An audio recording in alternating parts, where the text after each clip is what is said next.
자, 오늘 본문은 꽤 알려진 본문입니다. 사실 이 본문으로 일반적으로 설교를 한다고 한다면 그리 시냇가에 엘리야가 숨어 있는 이야기, 그리고 거기에서 까마귀가 어떻게 엘리야를 먹이고 또 그 가운데 피신하고 살았을까에 대한 하나님의 은혜에 대한 말씀을 나눴겠죠. 그러나 우리가 지난주부터 아합 설교 10가지 하겠다 제가 이제 말씀드렸고, 아합의 관점으로 오늘 본문을 좀 보려고 합니다. 이스라엘에도 위기가 찾아왔고요. 우리의 삶 가운데도 때때로 위기가 찾아오죠. 위기가 찾아올 때 사람들은 쉽게 해결할 수 있는 눈에 보이는 방법들을 찾기 마련입니다. 경제가 흔들리면 깊은 성찰보다는 당장 버틸 수 있는 일자리를 찾기 바쁘고요. 국가도 근본 개혁보다는 눈앞의 지표를 끌어올리려고 몰두하죠. 성과를 내야 살아남는 시대에서 우리의 마음이 조급해진 거죠. 심리학은 이 부분을 이렇게 말합니다. 위협이 닥치면 인간은 본능적으로 가장 가까운 위험부터 제거하려 하는 심리를 가지고 있다.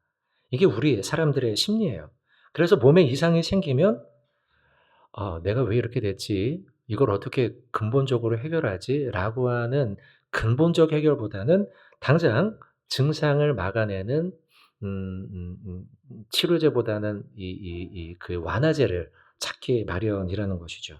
그러나 문제는요, 언제나 표면 아래에 있습니다. 보이는 위기는 드러나는 증상일 뿐이고 그 너머에 깊은 근원적 문제가 있다는 거죠. 아하방은 보이는 위기를 해결하기 위해서 애씁니다.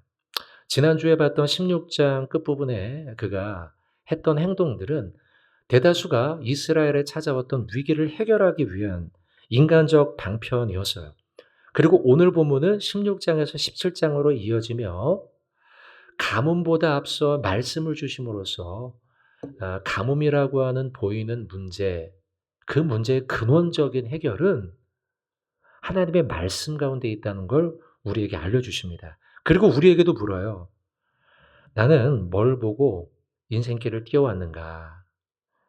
눈에 보이는 거냐? 아니면 그 안에 있는 근원적인 거냐? 눈에 보이는 문제에만 급급해하는 동안 보이지 않는 하나님의 손길과 섭리를 혹시 놓치지는 않았느냐? 성경이 우리에게 던지는 질문이에요. 말씀이 먼저 오늘 임하고 있는데요. 가뭄보다 앞에 말씀이 임했다는 사실은요, 가뭄의 해결책이 말씀 가운데 있다는 걸 알려주고 있는 거죠. 오늘 본문입니다. 열왕기상 17장 1절을 보시면 길르앗에 우거하는 자 중 디셉 사람 엘리야가 아합에게 말하고 있어요. 말씀을 먼저 전하고 있어요. 그리고 이 말씀대로 가뭄이 임할 것이다 라고 말함으로써, 전함으로써 가뭄의 근원적 해결은 말씀을 붙드는 데 있다는 것을 알려주고 있죠. 17장 1절의 말씀을 좀 우리가 보기 전에 먼저 엘리야를 잠깐은 볼 필요가 있습니다. 엘리야. 워낙 유명한 인물이죠. 그냥 지나칠 수는 없습니다. 엘리야의 이름의 뜻은요, 여호와는 나의 하나님이다. 엘이 이제 하나님이니까요. 여호와는 나의 하나님이다. 이런 뜻이에요. 이름 자체가 그가 무엇을 하는 사람인지를 보여주죠. 바알 시대 아닙니까? 이 시대는요. 아합 왕 시대에는 바알 신앙을 국교화한, 제도화한 그런 시대였기 때문에 그런 시대에 자기 이름이 하나님이 나의 여호와가 나의 하나님 이렇게 이름을 붙이고 살아가는 건 어떻게 보면 위험한 일일 수도 있는 거예요. 엘리야는 디셉 사람인데요. 디셉. 이 디셉 사람, 디셉이라는 곳은 길르앗은 요단 동편에 있는 곳입니다. 험준한 산악지대고요. 이 지역은 비교적 외진 마을입니다. 거칠고 강인한 삶을 살아가는 사람들이 모여 있는 동네이고 도시적인 세련됨과는 거리가 떨어진. 그래서 우리는 엘리야 그러면 신약에 일반적으로는 그 세례 요한을 이렇게 떠올리지 않습니까? 그런 것이 세례 요한도 광야에서 외치는, 엘리야 역시도 요셉 동편 길르앗 디셉에서 거주하던 거친 삶을 살아왔던 인물이라는 거예요. 저도 성경을 보면서, 오늘 성경을 보면서 약간은 좀 놀란 면이 있어 다시 한번 막 찾아봤어요. 뭐 때문에 놀랐냐면 엘리야의 이름이 여기에 처음 거론됐다는 거예요. 그게 뭐 놀랄 일인가 싶긴 한데요. 일반적으로 보면 유명한 사람들, 성경에 유명한 사람들은 대다수가 그에 대한 부연 설명들이 꽤 있습니다. 뭐 예를 들면 삼손 유명하잖아요. 삼손 같은 인물은요. 태어나기 전에 이미 수태고지를 했던 인물이에요. 그러고 난 다음에 등장해요. 근데 오늘 엘리야는 전혀 설명이 없어요. 그냥 갑자기 왕 앞에 나타났어요. 또 다윗 굉장히 유명한 인물인데 그가 나타나기 전에 기름 부음의 사건이 있잖아요. 형들이 쫙 기름 붓고 나는 아닐 거야. 이렇게 했던 그 사건이 먼저 깔리죠. 깔리고 난 다음에 이 다윗이 나오는데 오늘 본문의 엘리야는 그러지 않아요. 근데 이런 면이 엘리야가 누군지, 그의 정체가 무엇인지, 삶의 방향이 뭔지를 오히려 우리들에게 알려줘요. 출신 스토리보다는 그에 대한 부연 설명보다는 그가 하는 일, 그가 해야 하는 일이 바로 본론이 바로 나온 거죠. 그럼으로써 우리 성경을 읽는 우리 독자들로 하여금 엘리야는 뭐 부연해서 이러이러한 출신은 어떻고 이런 게 아니라 그는 하나님 말씀 들고 온 사람, 요거에 집중시키고 있는 거죠. 엘리야가 누구냐? 그는 하나님 말씀 들고 오는 사람, 요게 집중시키고 있죠. 다시 본문으로 좀 옵니다. 열왕기상 17장 1절인데요. 그런 엘리야가 아합에게 들고 온 하나님의 말씀은 가뭄의 경고입니다. 중반부터 보면 내가 섬기는 하나님께서 살아계심을 두고 왕 앞에 맹세합니다. 그리고 따옴표가 있겠죠. 하나님의 말씀이 없다면 수년 동안 비도 이슬도 있지 않을 것이다 라고 하는 말씀을 전합니다. 다시 한번 짚어드리지만요. 오늘 설교 제목입니다. 말씀이 가뭄보다 먼저입니다. 그냥 가뭄이 온 게 아니에요. 그냥 가뭄이 왔으면 아합은 이걸 어떻게 해결하지? 라고 하는. 만약 우리에게 주어졌다면 우리는 가뭄이 왜 왔을까를 생각하겠지만 분명히 기록하고 있죠. 가뭄, 나타나는 현상, 눈에 보이는 일, 그 앞에 뭐가 있다고요? 말씀이 주어졌다는 사실이요. 그런데도 불구하고요. 아합은 말씀으로 답을 찾지 못했어요. 결국은요. 그 부분을 보는 거예요. 자, 여러분 지금 가뭄이 임하는데요. 성경 퀴즈입니다. 신앙 상식. 얼마 동안이나 가뭄이 임했습니까? 네, 역시 우리 정윤교회 좋습니다. 여러분 성경에 나오죠. 누가복음 4장 25절에 보면 몇 년입니까? 3년 6개월 동안이라고 기록하죠. 야고보서 5장 17절에도 분명하게 다시 기록합니다. 엘리야는 우리와 성정이 같은 사람이지만 비가 오지 않기를 기도했을 때 하나님께서 비를 3년 6개월 동안 멈추셨다라고 분명히 기록하고 있죠. 열왕기상 18장 1절도 기록을 하고 있어요. 많은 날이 지나고 제 3년째, 3년이라고 해놨지만 다른 성경을 참고할 때 3년째로 읽는 게 맞겠죠.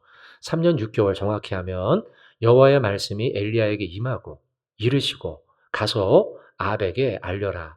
이제 하나님께서 내가 지면에 비를 내리겠다라고 말씀을 전합니다. 그리고 18장 41절에 갈멜산 전투가 끝나고 난 다음에 드디어 비가 내리기 시작합니다. 그렇다면 왜 하나님께서는 엘리야를 등장시키시고 아합 시대에 3년 6개월 동안이나 비를 내리지 않았을까요? 왜? 아합의 죄악 때문입니다. 불신앙. 이게 근원적 문제예요. 여러분 그러면 가뭄을 해결하기 위해선 뭐부터 해결해야 됩니까? 불신앙의 문제부터 해결해야 되는 거죠. 근데요. 아합은 이 문제를 해결하는데 눈에 보이는 방식만을 찾아내고 있습니다. 그게 바로 지난주에 봤던 16장 끝부분에 나오는 이세벨과의 결혼, 그 다음에 바알 신숭배, 그리고 전력 강비 이런 일들을 하더라는 거예요. 다시 한번 좀 짚어보겠습니다. 첫 번째는 외교 동맹을 강화합니다. 눈에 보이는 문제를 해결하려고 자꾸 하는 거죠. 사실 북쪽 지역이 아람 나라, 다메섹이죠. 아람 나라와의 갈등으로 인해서 어렵습니다. 나중에 22장을 보면은 아람과 전쟁을 벌이지 않습니까? 그러니까 그게 골칫거리예요. 근데 이 문제를 해결하기 위해 아람과 다른 나라였던 시돈과 동맹을 맺습니다. 충분히 해볼 만한 일이죠. 왕으로서요. 동맹을 맺어서 어 그 안보를 강화하는 일은 왕으로 시도할 수 있는 충분한 일입니다. 근데 거기에 동맹을 강화하기 위해 이방 여인과 결혼을 했다는 사실입니다. 이방 여인과 결혼을 하는 문제는 동맹을 강화하는 방편 중에 하나였지만 솔로몬 역시도 솔로몬이 처음에는 하나님께 칭찬받는 왕이었으나 훗날에 그 왕이 하나님 앞에 잘못했던 일 중에 하나가 이방 여인과의 결혼을 통한 동맹이었죠. 아합도 그런 잘못을 저지릅니다. 그리고 그 이세벨은 어떤 여인입니까? 엣바알의 딸이었잖아요. 그죠? 엣바알의 딸로서 바알을 섬기는 제사장, 나중엔 왕이 됐죠. 그 사람의 딸이었기에 이세벨을 들여온다는 것, 그 여인과 결혼한다는 것은 자, 두 번째, 바알 신앙 숭배였죠. 바알은 비와 풍요의 신으로 여겨지는 신의 우상이었습니다.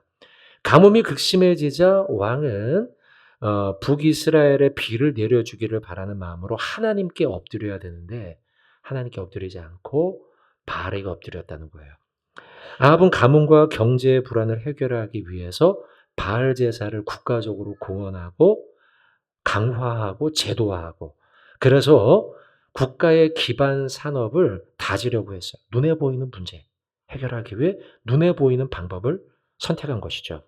군사력 강화도 합니다. 열왕기상 22장에 보면 길랄 라못과의 전쟁을 추진하면서 아합은요 국력을 회복하고 땅의 요충지를 마련하려고 했던 것이죠.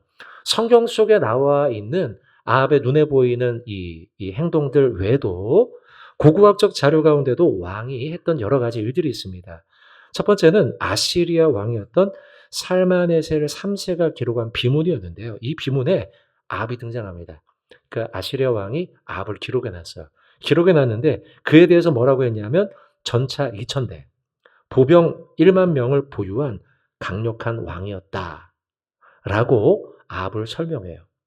자, 그리고 또 사마리아 성을 개발합니다. 사마리아는 아합의 아버지였던 오므리죠.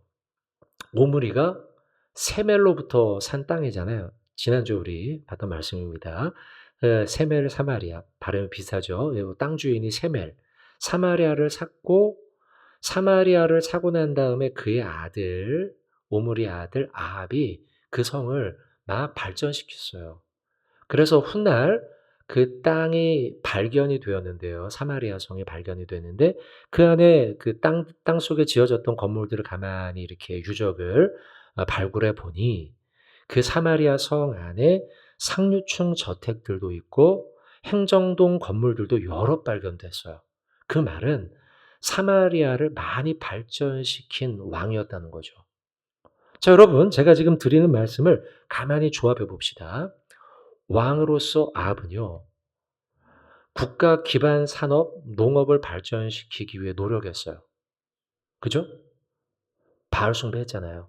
바알 숭배가 곧 그 농업 발전을 위한 보이는 정책입니다. 그게요, 정책. 또 북방이 위태로우니까 북방의 강화를 위해서 시돈과 동맹을 맺잖아요. 동맹을 맺어서 왕으로서 할 수 있는 일을 했는데 그게 방법이 뭐였어요? 설교는 들으셨죠? 네, 이세벨하고 결혼했잖아요. 결혼이 그냥 단순히 결혼이 아니고요. 국가의 북방 안보를 위한 노력이었어요. 또 아까 사마리아 성을 재건하고 거기에 많은 고급 주택들을 짓고 그러니까 가만히 보면 아합 왕은요 열심이 없는 왕이 아니었다는 거예요. 우리는 아합 왕을 좋은 왕으로 평가합니까? 나쁜 왕으로 평가합니까?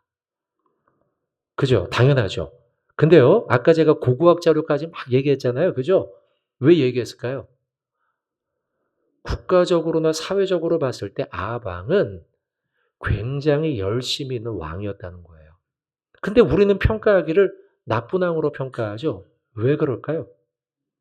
그의 불신앙 때문이에요. 신앙이 없음.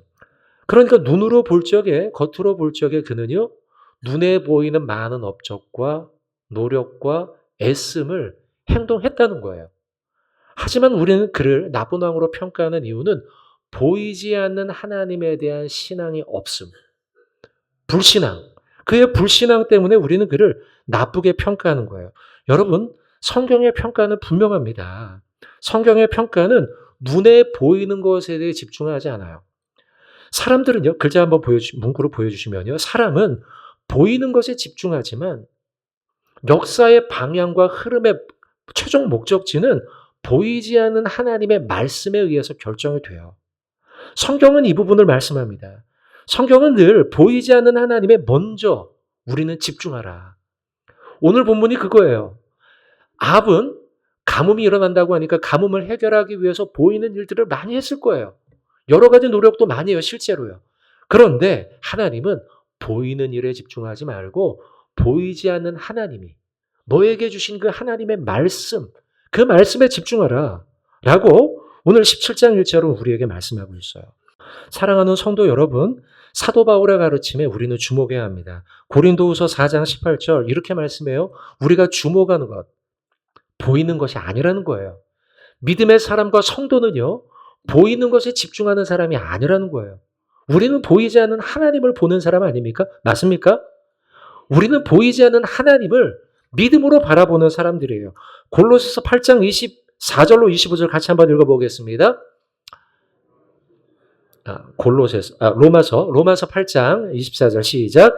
우리가 소망으로 구원을 얻었음에 보이는 것을 누가 바라리요? 만일 우리가 보지 못하는 것을 바라면 우리의 소망은 본디 보이지 않는 하나님에 대한 소망이며 보이지 않는 하나님 나라에 대한 소망이죠. 그러니 그런 소망을 가지고 있다면 때때로 살면서 보이지 않는 하나님 때문에 낭망할 필요가 없어요. 또 보이는 현실 때문에 낭망할 필요가 없어요. 보이지 않지만 여전히 역사하시고 계신 하나님에 대한 소망을 가지고 살아간다면 낭망치 말고 보이지 않는 하나님에 대한 소망으로 우리가 살아가야 될 줄로 믿습니다. 시편 46편 10절 상반절에 이렇게 기록합니다. 이르시기를 너희는 가만히 있어 내가 하나님 됨을 알지어다. 가만히 있으라는 거예요. 아합은 가만히 있지 못해요. 가뭄이 온다고 하니까 좀 이따 막 뒷구절 보면요, 뭐 이것저것 많이 합니다. 그리고 나라가 어려워진다고 하니까 인간적으로 해야 할 일을 막 많이 합니다. 그때 하나님이 아합에게 말씀하는 거예요. 너 가만히 있어. 너가 가만히 있을 때, 그리고 나를 바라고 소망할 때에 결국 알게 될 거야. 이 세상은 보이지 않는 하나님의 말씀과 역사 가운데 움직이고 있다는 사실을. 할렐루야. 여러분, 우리 이 믿음을 가지고 보이지 않는 하나님의 손을 의지하며 살아가는 저와 여러분 되시길 주님의 이름으로 축원드립니다. 문제의 근원이 아닌 눈에 보이는 표면적 해결로는 온전한 해결이 되지 못해요. 인생의 큰 사이클 가운데 찾아오는 커다란 문제의 근원을 가만히 들여다보면 결국 그 문제의 근원은요, 영적 문제들이에요. 영적 문제들. 여러분의 삶에 찾아오는 큰 문제들, 여러분 가만히 들여다보면 내 안에 있는, 그리고 세상을 주관하는 영적 하나님의 문제 가운데 있다는 걸 우리는 깨닫는 지혜가 필요해요, 여러분. 세상을 그냥 있는 그대로가 아닌 그 속에 담겨 있는 보이지 않는 하나님의 손과 섭리와 그 영적 원리들을 발견하는 저와 여러분 되어야 될 줄로 믿습니다. 그런 저와 여러분들에게 주님의 이름으로 축원을 드립니다. 아멘. 자, 말씀 맺겠습니다. 말씀을 맺으며, 자, 오늘 본문 가뭄이 오기 전에 하나님의 말씀을 전하는 엘리야. 보이지 않는 하나님을 소개하는 것이죠. 왕이요, 가뭄이 올 텐데 그 가뭄 안에 보이지 않는 하나님의 섭리가 있어요. 그리고 당신을 향한 하나님의 메시지가 있어요. 왕이요, 보이지 않는 하나님의 그 말씀을 받으십시오. 겸허하십시오.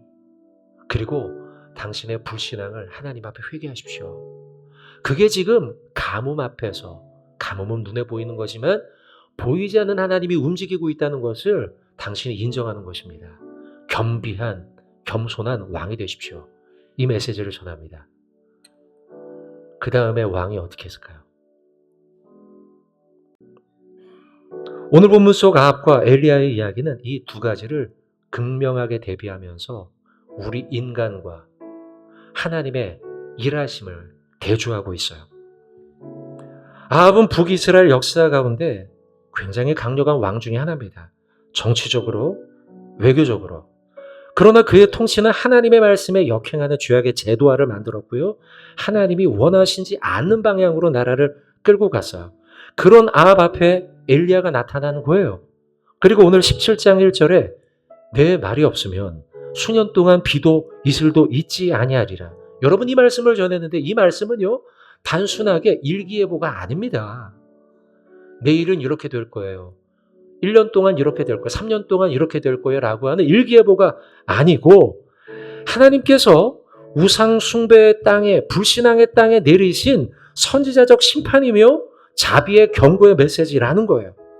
안타깝게도 아합은요, 가문보다 말씀을 먼저 줬다면 말씀을 붙들고 불신앙을 회개하고 돌이켜야 되는데 안 했어요. 그는 기근이라고 하는 보이는 문제를 해결하기 위해 또 다른 보이지 않는 방식의 일, 인간적인 방법과 인본적인 방법으로 그 일들을 동원해서 해결하고 하죠. 결국 하나님의 말씀을 놓친다는 거예요. 반면 하나님은 조용히 일하십니다. 엘리야를 그릿가로 보내어서 까마귀로 먹이시고 물이 마를 때까지 거기에 은밀하게 준비시키시고 아무도 모르는 그 시냇가에서 하나님의 구원의 계획이 자라고 있었던 거예요. 하나님의 방식은 때때로 이렇습니다.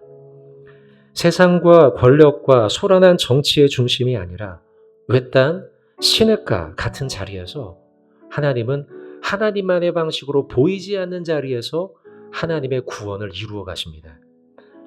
그리고 그 구원의 절정, 보이지 않는 일의 절정이 바로 예수 그리스도의 십자가죠. 예수님의 십자가는 예루살렘의 큰 광장이나 로마의 중심부가 아니라 사람들이 지금까지 눈길조차 주지 않았던 어디입니까? 갈보리 언덕이었어요. 사람들을 처형하며 좋지 않았던 장소였지만 하나님은 그 조용한 장소에서, 사람이 있지 않은 장소에서 구원의 역사를 이루어 가셔요. 사람들은 갈보리의 땅에서, 그곳에서, 조용한 그곳에서 예수님이 십자가에 달려 돌아가실 때 그를 실패로 여겼을 겁니다. 자기도 구원하지 못하는 사람이 뭘 하겠다는 거야. 끝납니까? 아니에요. 사람들은 그 조용한 땅에 실패한 것으로 여겼던 그 십자가였지만 하나님은 조용한 그 땅에서 완성하고 이루시는 하나님의 구원의 역사 행하신다는 거죠. 보이지 않는 사랑, 조용한 순종, 외롭지만 결연한 은혜가 역사에서 정점에서 빛난 것이 바로 십자가라는 겁니다. 사랑하는 성도 여러분, 우리의 삶 가운데도, 그리고 이번 한 주간의 삶 가운데도 여러분의 삶에 찾아올 눈에 보이는 문제들이 있을 수 있어요. 위기가 올 수 있습니다. 하나님은 엘리야를 통해 말씀을 우리에게 먼저 주셨죠. 위기보다 앞에. 그러면 우리는 보이는 문제가 아닌 보이지 않는 하나님, 그리고 우리에게 먼저 주신 말씀을 붙들고 그 문제를 해결하는 지혜, 신앙의 지혜가 우리에게 필요한 줄로 믿습니다. 하나님은 오늘도 우리의 삶 주변에 그리시냇가를 주시고 갈보리 언덕과 같은 보이지 않는 자리에서 하나님의 말씀을 이루어가는 분이시죠. 신앙 생활이란 보이는 것에 흔들리는 삶이 아니라 보이지 않는 하나님의 뜻을 붙드는 여정이에요. 아합은 문제를 해결하려고 했고 하나님은 그 문제의 근원을 해결하라고 했어요. 엘리야는 하나님의 말씀을 따라 광야로 갔고 그곳에서 하나님의 공급을 경험하죠. 예수님은 십자가를 지셨고 그 은밀한 죽음을 통해 영원한 생명이 시작이 되었어요. 성도 여러분, 이제 우리의 삶입니다. 우리의 삶, 보이는 고난 가운데 계신 하나님을 신뢰하는 저와 여러분 되어야 될 줄로 믿습니다. 보이지 않는 자리에서 역사하시는 하나님의 뜻에 귀를 기울이고 우리의 믿음은 보이는 것에 있지 않고 바라는 것들의 실상이요 보이지 않는 것들의 무엇입니까? 증거임을 믿으며 보이지 않는 그 하나님의 손 붙들고 말씀 붙들고 이 세상에 신앙의 삶을 살아가는 저와 여러분 되어야 될 줄로 믿습니다.